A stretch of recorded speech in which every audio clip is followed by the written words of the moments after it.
নমস্কাৰ বন্ধুসকল। আন এটা গুৰুত্বপূৰ্ণ বিষয়ত আজি লাইভ আহিলোঁ। আশা কৰোঁ সকলোৱে লাইভটো কমেণ্ট কৰিব, স্ক্ৰিপ্টটো পঢ়ি আৰু পাৰিলেও সকলোৱে শ্বেয়াৰ কৰিব, যাতে মুখ্যমন্ত্ৰীলৈকে লাইভটো গুচি যাব পাৰে। বন্ধুসকল, স্ক্ৰিপ্টত আপোনালোকে দেখাই পাইছে আজিৰ বিষয়টো কি।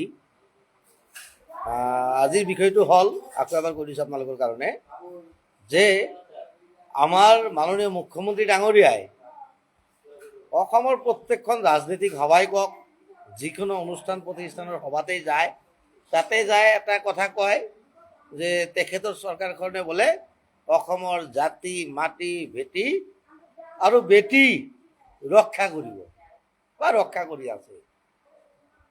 আমি ভাল পাইছিলোঁ, ভাল কাম কৰি আছে।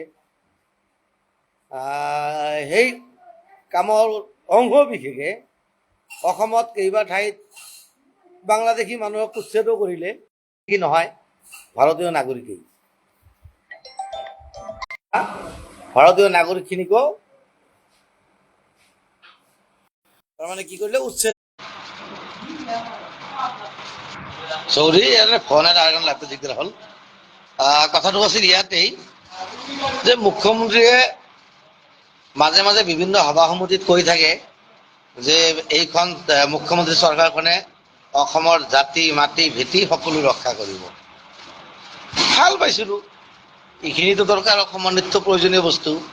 অসমীয়া জাতিটোক ৰক্ষা কৰা, শক্তিশালী কৰা, অসমৰ মাটি ৰক্ষা কৰা বা জাতিটোৰ মানে কোনো ক্ষতি কৰা ব্যক্তিসকলক মানে আইনীভাৱে শাস্তি দিয়া, ভাল পাইছিলোঁ। কিন্তু এই চৰকাৰখনৰ কিছুমান কৰ্মকাণ্ডই মই সন্দেহৰ মাজত আছোঁ। শ্ৰোতাৰ বন্ধুসকল, কথাখিনি অলপ ভালকৈ শুনিব, গুৰুত্ব সহকাৰে, আৰু ইয়াৰ উত্তৰো দিব। যিখন চৰকাৰৰ মুখ্যমন্ত্ৰীয়ে সকলো সময়তে কৈ থাকে তেখেতৰ চৰকাৰখনে অসমৰ জাতি মাটি ভেটি ৰক্ষা কৰিব, ভাল কথা কৈছিল। কিন্তু মুখ্যমন্ত্ৰীৰ কিছুমান কৰ্মকাণ্ডই এতিয়া মানে অসমৰ নাগৰিকৰ মনত সন্দেহ জন্মাইছে। আপোনালোকে ভালকৈ গুৰুত্ব দি শুনিব কথাখিনি। কেনেকৈ সন্দেহ জন্মিছে?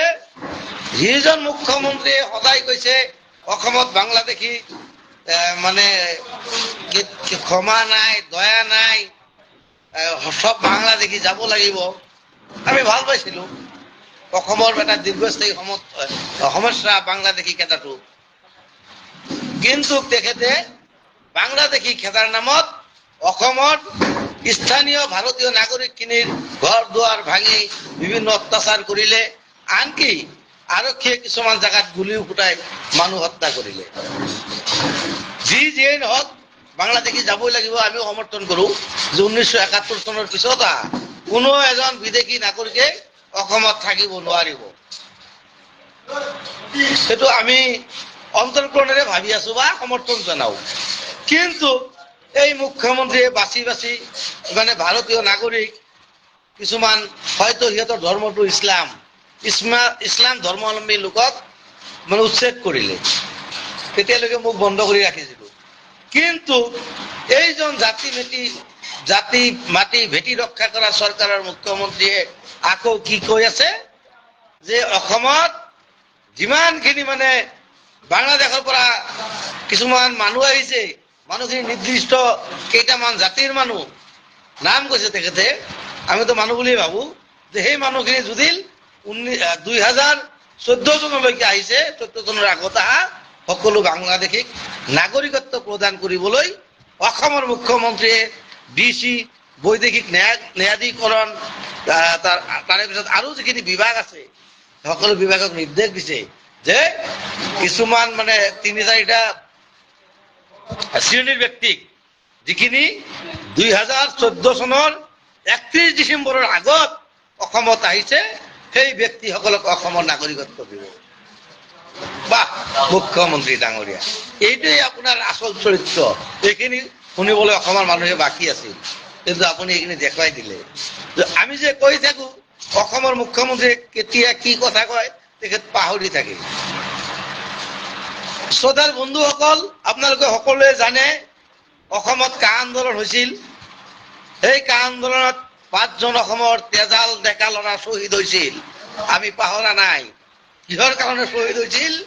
যে বাংলাদেশী নাগৰিকক চৰকাৰে কা আইন বলবৎ কৰি নাগৰিকত্ব দিব বুলি যেতিয়া কৈছিল, তেতিয়া গোটেই অসমত এনেকুৱা এটা বিশাল আন্দোলনৰ সৃষ্টি হৈছিল, যিটো আন্দোলনত চৰকাৰে মানে দমন কৰিবলৈ বিচাৰিছিল, কিন্তু কোনো প্ৰকাৰে দমন কৰিব পৰা নাছিল। আনকি 5জন তেজাল ডেকাক গুলীয়াই হত্যা কৰিছিল। এই 5জন শ্বহীদৰ তেজৰ মূল্য নাই নেকি মুখ্যমন্ত্ৰী মহোদয়? আপুনি যিবোৰ কথা কৈ আছে যে 2014 চনৰ 31 ডিচেম্বৰলৈকে অহা বাংলাদেশী নাগৰিকক মানে নাগৰিকত্ব প্ৰদান কৰিব, তেনেহলে 1971 চনৰ আগত অহা বা ভাৰতৰ স্বাধীনতাৰ সময়ত থকা মানে ভাৰতীয় নাগৰিক মুছলমান মানুহে কি দুখ কৰিছিল? আপুনি সিহঁতৰ ঘৰ দুৱাৰ ভাঙি আছে। এইটো কেনেকুৱা কথা? কেনেকুৱা ৰাজনীতি? এটা মানুহ মুখেৰে দুটা কথা কোৱা নাপায় ডাঙৰীয়া। মই ভাবো নহয়, আমি অসমৰ ৰাইজে বিচাৰিছো, এইটো মোৰ ব্যক্তিগত কথা নহয়। অসম আন্দোলন কৰিছিল আছুকে ধৰি কিছুমান জাতীয় সংগঠনে, যাৰ ফলত অসম চুক্তি হৈছিল। অসম চুক্তিক আমি আখৰে আখৰে সন্মান কৰো। আমিও বিচাৰো 1971 চনৰ পিছত অহা সেই যিবোৰ বাংলাদেশী, সি মুছলমানেই হওক, হিন্দুৱে হওক, আন কোনোবাই হওক, তেখেতসকলক অসমত নাগৰিকত্ব দিয়া নহব বা অসমত বসবাস কৰিবলৈ দিয়া নহব। এইটোক আমি শ্ৰদ্ধা কৰো। আপুনিও এজন প্ৰাক্তন আছু কৰ্মী হিচাপে নিশ্চয় অসম চুক্তিখিনি ভালকৈ মোতকৈ বেছি জানে। এইবিলাক জানি শুনিও আপুনি কিহৰ ভিত্তিত বাংলাদেশৰ পৰা মানে 1914 চনলৈকে অহা মানুহখিনিক কিহৰ ভিত্তিত নাগৰিকত্ব দিব বিচাৰিছে? কথাখিনি অসমৰ ৰাইজে জানিব বিচাৰিছে। হিচাপ কৰক শ্ৰদ্ধাৰ বন্ধুসকল, এই মুখ্যমন্ত্ৰীজনে কেতিয়া কি কথা কয় তেওঁ নিজকেই নাজানে। কিছুমান পাতলীয়া কথা কয়। যদি বাংলাদেশীক নাগৰিকত্বই দিব লাগে, তেনেহলে অসম চুক্তিখন হোৱাৰ কি দৰকাৰ আছিল? আমি অসম চুক্তিক সন্মান কৰো। অসমৰ জাতীয় সংগঠন আছুৰ ভাইসকলক অনুৰোধ জনাইছো, অসম চুক্তি যাতে কোনোমতে বাতিল কৰি এই বাংলাদেশৰ পৰা 2014 চনলৈকে অহা মানুহখিনিক নাগৰিকত্ব প্ৰদান কৰিব নোৱাৰে চৰকাৰে। ইয়াৰ বিৰুদ্ধে আমি জনমত গঠন কৰিব লাগে। আৰু এই জনমত গঠন কৰোঁতে ধৰ্মৰ ভিত্তিত নহয়, অসমত বসবাস কৰা ভাৰতীয় নাগৰিকসকল হিন্দু মুছলিম সকলোৱে একেলগে একে মাতে ওলাই আহিব লাগে। আৰু বাংলাদেশী নাগৰিকক নাগৰিকত্ব দিয়াৰ যি চক্ৰান্ত কৰি আছে বিজেপি চৰকাৰে, ইয়াৰ বিৰুদ্ধে মাত মাতিব লাগে।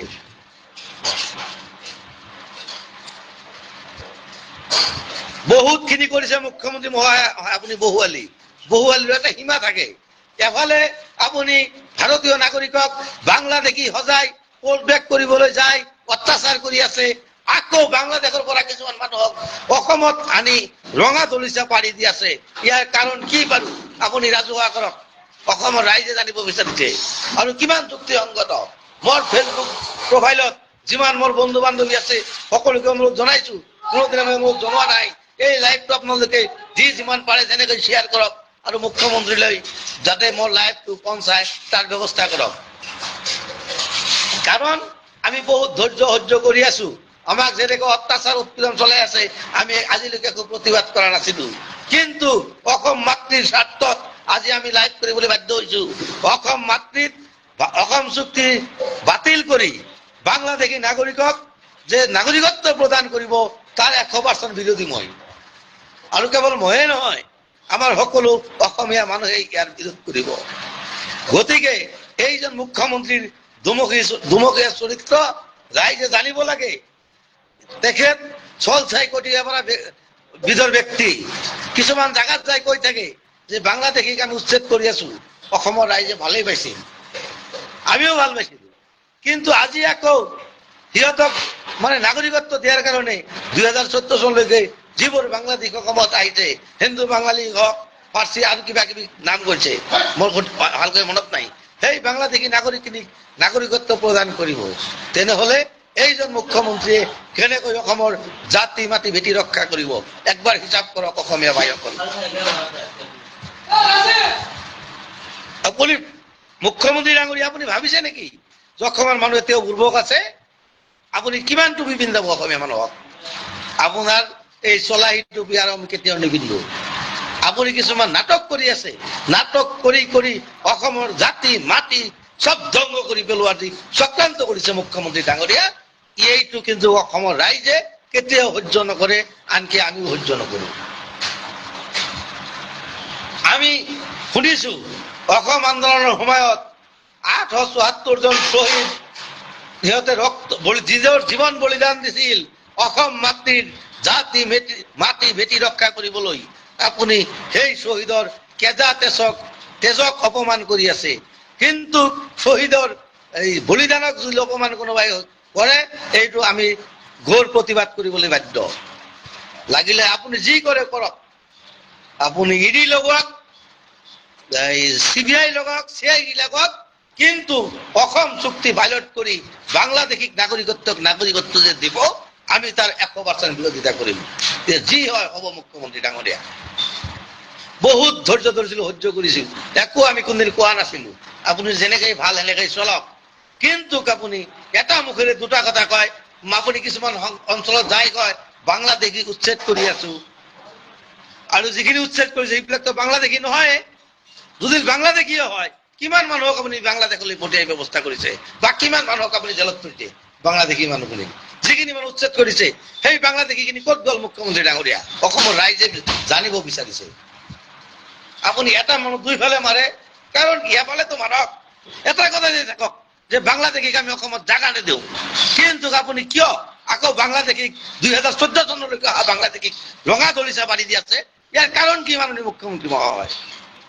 অসমৰ প্ৰত্যেকজন বুদ্ধিজীৱী জাতীয় সংগঠনৰ ভাইসকলক মই কৰজোৰে অনুৰোধ কৰিম, মুখ্যমন্ত্ৰীৰ যি কটু ৰাজনীতি কৰি আছে জাতিটোক লৈ, আমাৰ অসম আই মাতৃক লৈ, এই ৰাজনীতি যাতে সফল হ'ব নোৱাৰে, আপোনালোক সকলোৱে ওলাই আহক, সকলোৱে মাত মাতক, যাতে কোনো পধ্যেই বাংলাদেশৰ নাগৰিকক 2014 চনলৈকে অহা বাংলাদেশীক মুখ্যমন্ত্ৰীয়ে যাতে নাগৰিকত্ব প্ৰদান কৰিব নোৱাৰে, তাৰ ব্যৱস্থা কৰক।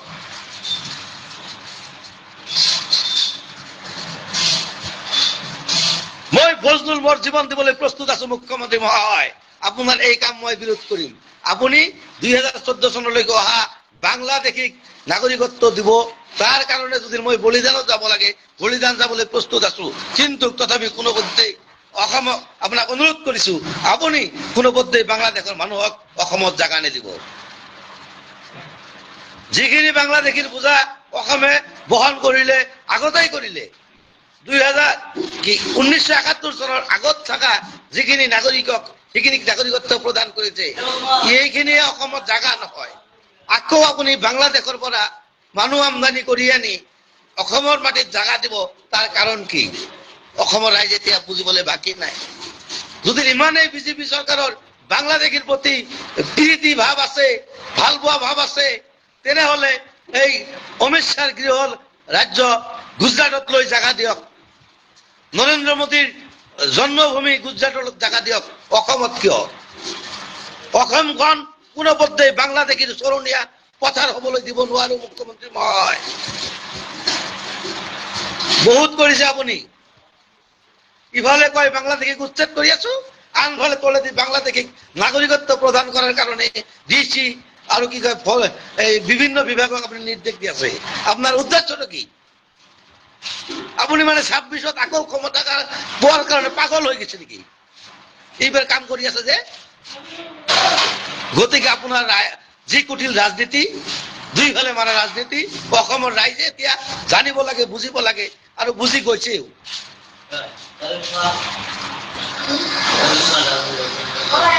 শ্ৰোতাৰ বন্ধুসকল, কোনোদিনাই মই মোৰ লাইভ শ্বেয়াৰ কৰিবলৈ নকওঁ বা ইমান প্ৰচাৰ কৰিবলৈ নকওঁ, কিন্তু বাধ্য এতিয়া মুখ্যমন্ত্ৰীৰ কিছুমান কামে আমাৰ তেজৰ পিৰপিৰি উঠাই পেলাইছে। এফালে কয় বাংলাদেশী খেদাই আছো, বাংলাদেশীৰ ঘৰ দুৱাৰ ভাঙি ল'ৰা ছোৱালী, স্কুলীয়া ল'ৰা ছোৱালীৰ জীৱন ধ্বংস কৰি আছে মুছলমান সম্প্ৰদায়ৰ মানুহৰ। আনফালে আন কিছুমান মানুহক 2014 চনলৈকে অহা যিখিনি মানুহ বাংলাদেশৰ কেছত পৰি আছে, সেইখিনি কেছ চেক কৰি নাগৰিকত্ব কৰাৰ যি ব্যৱস্থা কৰি আছে, তাৰ বিৰুদ্ধে মই ফজলুল নহয়, গোটেই অসমৰ ধৰ্ম বৰ্ণ জাতি নিৰ্বিশেষে ওলাই আহি প্ৰতিবাদ কৰিব মোৰ দীৰ্ঘ বিশ্বাস আছে।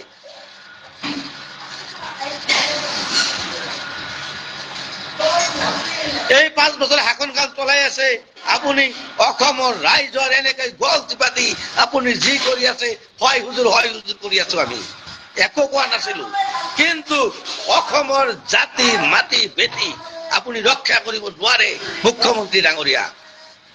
আপুনি ইমান কথা কোৱাৰ পিছতো বাংলাদেশীক উচ্ছেদ কৰাৰ পিছতো সিহঁতক বাংলাদেশলৈ নপঠালে 1 নম্বৰ কাৰণ। দ্বিতীয়তে এতিয়া আপুনি আকৌ কোৱা আৰম্ভ কৰিছে বিটিচিৰ ইলেকশ্যনৰ নিৰ্বাচনী সভাত যে 2014 চনৰ 31 ডিচেম্বৰলৈকে অহা নাগৰিকক বাংলাদেশৰ নাগৰিকত্ব প্ৰদান কৰিব অসমে। তাৰ মানে কি? আপোনাৰ হাতত অসমীয়া জাতি, অসমৰ মাটি, অসমৰ বেটি কোনো দিনেই নিৰাপদ নহয়। আপোনাৰ চৰকাৰে কি কৰি আছে? অসমীয়া খিলঞ্জীয়া মানুহৰ ভূমি অধিগ্ৰহণ কৰি আপোনাৰ বন্ধু আদৱানীক প্ৰদান কৰি আছে। গতিকে এইবোৰ আৰু ফাঁকি দিব নোৱাৰিব আপুনি। বহুত বহুৱালি কৰিলে আপুনি। অসমৰ চৰকাৰখন চলাওতে আপুনি ঋণৰ বোজা অসমৰ প্ৰত্যেকজন নাগৰিকক কিমান কৰিছে এইবিলাক কথা আপোনাৰ অসমৰ ৰাইজে এতিয়া জানিবলৈ বাকী নাই। যিজন মুখ্যমন্ত্ৰী অসমখন চলোৱাৰ বাবে কোটি কোটি টকা ধাৰ কৰি চলাই আছে সেইজন মুখ্যমন্ত্ৰীৰ মুখত অসমৰ উন্নয়নৰ কথা শুনা নাপায়। কি উন্নয়ন কৰিছে আপুনি মুখ্যমন্ত্ৰী ডাঙৰীয়া? আপুনি একো উন্নয়ন কৰিব পৰা নাই। আপুনি আমাৰ নাগৰিকসকলৰ ওপৰত ঋণৰ বোজা দি শেষ কৰি পেলাইছে। সৰ্বকালৰ সৰ্ববৃহৎ ঋণ যদি কৰিছে অসম চৰকাৰে অসমৰ মুখ্যমন্ত্ৰী হিমন্ত বিশ্ব শৰ্মাৰ কাৰ্যকালত কৰিছে। এইটো আৰু আপুনি নুই কৰিব নোৱাৰে, ৰেকৰ্ডে কথা কয়। কিন্তু এটা দুখৰ বিষয় মই আজি লাইভত কৈ আছো, অসমৰ সংবাদ কিছুমান সংবাদ গোষ্ঠী আছে সত্য কথাবিলাক প্ৰচাৰ নকৰে যাতে সিহঁতে মানে চৰকাৰে সিহঁতক বেয়া নাপায়, তাৰ কাৰণে চৰকাৰক তৈলমৰ্দন কৰি আছে। মই অসমৰ প্ৰত্যেকখন সংবাদ গোষ্ঠীলৈ হাত জোৰ কৰি অনুৰোধ কৰিছো, আপোনালোকে অসম চৰকাৰে বৰ্তমানলৈকে কিমান কোটি টকা ধাৰ কৰি চৰকাৰ চলাই আছে এইবিলাক বাতৰি প্ৰকাশ কৰাৰ ব্যৱস্থা কৰক। আৰু বাংলাদেশী নাগৰিকক 2014 চনলৈকে বাংলাদেশী নাগৰিকক যে অসমৰ নাগৰিকত্ব প্ৰদান কৰাৰ যি কুচক্ৰান্ত কৰিছে ইয়াৰ বিৰুদ্ধে বাতৰি প্ৰচাৰ কৰক। নহলে অসমীয়া আইয়ে আপোনালোকক কেতিয়াও ক্ষমা নকৰে। আমি যি কৰিম অসমৰ স্বাৰ্থত কৰিম। শ্ৰোতাৰ বন্ধুসকল, আজি লাইভত অকণমান মই আৱেগিক হৈ গৈছো। আৰে কেনেকে আৱেগিক নহম? আপুনি কেনেকে আৱেগিক নহব? এফালে বাংলাদেশী হুজুৱাই কিছুমান প্ৰকৃত ভাৰতীয় নাগৰিকৰ ঘৰ দুৱাৰ ভাঙি মানে কিমান এটা বিপদত পেলাইছে সেইটো পৰম কৰুণাময় আল্লাহ বা ভগৱানে জানে আৰু অসমৰ ৰাইজে জানে। আনফালে সেই বাংলাদেশৰ নাগৰিকে যি বাংলাদেশৰ নাগৰিক উচ্ছেদ কৰি খেদাই আছে একফালে, আনফালে বাংলাদেশৰ মানুহক ৰঙা গলিচা পাৰি দি আছে 2014 চনলৈকে 31 ডিচেম্বৰত আহল মানুহখিনিক। তাৰ মানে কি? ইয়াৰ উদ্দেশ্য কি মুখ্যমন্ত্ৰী ডাঙৰীয়া? অসমৰ ৰাইজে জানিব বিচাৰিছে। আমি গম পাওঁ আপুনি অসমত ধৰ্মগতভাৱে মেৰুকৰণ কৰিব বিচাৰিছে। মেৰুকৰণ কৰি চিৰদিন আপুনি যিমান দিন জীয়াই আছে ক্ষমতাটো আপোনাৰ হাতৰ মুঠিত ৰাখিব, এইটো আপোনাৰ উদ্দেশ্য নাকি? ইয়াততো তাৰ বেশিক নাই। চাওক মুখ্যমন্ত্ৰী ডাঙৰীয়া, ক্ষমতা কেতিয়াও চিৰস্থায়ী নহয়। আজি আছে হয়তো কালি নাথাকিব পাৰে, কিন্তু আপুনি এজন জাতীয় সংগঠনৰ পৰা ৰাজনীতিলৈ অহা ব্যক্তি হিচাপে আপোনাক মই কৰজোৰে অনুৰোধ কৰিছো মুখ্যমন্ত্ৰী ডাঙৰীয়া, অসম বিৰোধী স্থিতিত নাযাব। অসম মাতৃৰ সেৱা কৰাৰ নামত অসমীয়া জাতিৰ ক্ষতি নকৰিব বাংলাদেশৰ নাগৰিকক নাগৰিকত্ব প্ৰদান কৰি। যি বাংলাদেশী নাগৰিকৰ কাৰণে অসম আন্দোলন হৈছিল আৰু সেই আন্দোলনত হাজাৰ হাজাৰ মানুহ শ্বহীদ হৈছিল, সেই শ্বহীদখিনিৰ সন্মান কমচে কম আপোনাৰ চৰকাৰে প্ৰদান কৰিব বুলি আপোনাৰ ওচৰত কৰজোৰে অনুৰোধ জনাই মই লাইভটো শেষ কৰিছো। শুভৰাত্ৰি। জয় হিন্দ, জয় অসম।